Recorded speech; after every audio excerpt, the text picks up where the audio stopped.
Hayırlı gün dostlar. Bugün 5 fevral. Uramda kıyıp yağmur yawa. Yollarda buzlawık, su barısı da var. Hem ko'rganingizcha biz bugün Ilı Yeki avul jirligine yol tuttuk. Şuşu avul bizni yangi tuzilgan yurtlari bilan qarshi ala. Endi anglagansizdir. Bugün biri de hesap sessiyasi uza. Ilsiya Mansurovna rolda. Elek жиын деп аталған дейбі енді ол. Исәнмісіз? Siz de kelingіз, biz keldik. Hem bizim bilen buluguz.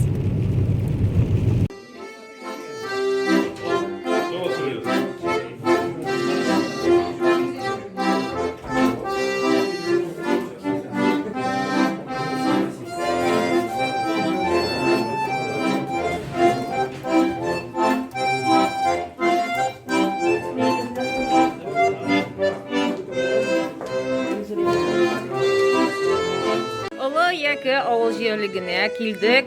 Ilı Yeki klubuna. Bizni qarshi olalar aytingizlar ismlaringizni. Şarifjanova Asiye. Narsa ko'rsatasiz bugun Osiyo opa? Nersa tilisiz şunu bilin yeşilçesi bizniki süt.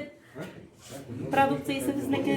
Subhanallah. Namınsı, bu malayımlıqımızı, alı malayımlıqı. Aha, necha sigirimiz bor? 12 sigirimiz var. Maşallah. 10 o'g'izimiz var. Mana bitu. Qo'ya sotasizmi Osiyo opa? Sütlaringizni? Uskida satamiz, Vasiliyada satamiz, Turada satamiz, O'tikida Turaga mana degan so'ng yarmarkadan so'ng yarmarkaga qadar da satamiz endi. Anlaşıldı. Rahmet bek zo'r o'ngishlar sizga yami? Bildirildi ittishlar. Bizning bugungi sessiya ishimizda Rossiya Federatsiyasi Federal Собрание Davlat Dumasi deputati Millatlar ishlari bo'yicha komitet raisining birinchi o'rinbosari Gilmuddinov Ildar Erikovich qatnashadi. Bizning bugungi sessiyamizda Yashil O'zan munitipal rayoni boshlig'i Afanasyev Mixail boshlig'i.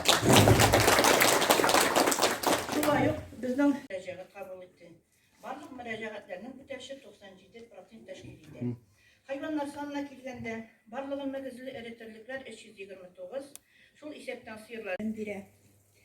2019-20 o'quv yili 9-sinfni 6 yigit tamomladi. Barisi da attestat olib professional o'rta bilim beruv o'quv yurtlarına kirdilar. Bu yilgi o'quv yilini bir o'quvchi tamomlaydi. Kelasi o'quv yilini 6 o'quvchi 1-sinfga kiradi deb umidlanib turamiz. В случае болезни. Главным средством в борьбе против новой коронавирусной инфекции является вакцинация. Большекучинская амбулатория приглашает всех желающих на вакцинацию против новой коронавирусной инфекции, которая проводится вакциной «Спутник ВИ». Она проводится двукратно с интервалом 21 день. Является охрана лесов от пожаров.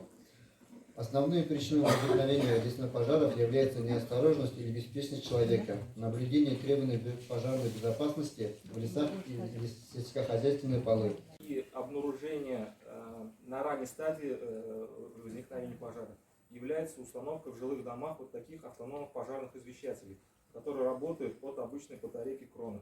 Она реагирует на задымление. У нас в этом году, в 2020 году произошло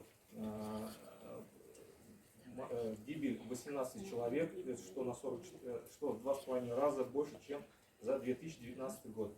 Такая вещь стоит всего 300 рублей. Очень рекомендуем каждому поставить. И все наши вот эти погибшие люди, они в основном погибали в состоянии сна в ночное время суток. Тағын ішлейбіз. Міне, қызғанышқа қаршы бітірдік, аңладық, олай керекмегенін. Чөнки ауылдағы кішілер қалды қазір. Әлі қай барып жүре алмайлар. Оларға міне шунда ауылда ярдәм күрсәтергә һәм тиешле ярдәмен. Аңлыйбыз, врачлар да керек, фельдшерлар да керек. Бик үк бөтенләй югалтқан идек фельдшерларны. Хәзер уйлап чыгардык. Земской врач, земской фельдшер дип акча бирәбез. Врачка 1 миллион сум, тегеңә 500 сум, зинһар барып эшләгез генә. Шунда дип укытучыларга бирә башладык. Быелдан 1 миллион сум зинһар ауга кайтыгыз, эшләгез. Математика укытучысы булсын, рус укытучысы булсын дибез. Мәктәп коллективында 18 кеше эшли, шуның 10-сы безнең укытучылар. Инде 8 кеше безнең технический персонал, ярдәмче персонал. Укытучылар барысы да безнең беренче квалификацион категорияле хәзерге көндә. Балалар санына килгәндә бездә 47 бала укый бүгенге көндә. O'zi de bek tırışa. Az gene de özüne de sıkla bir kere kırıva değme.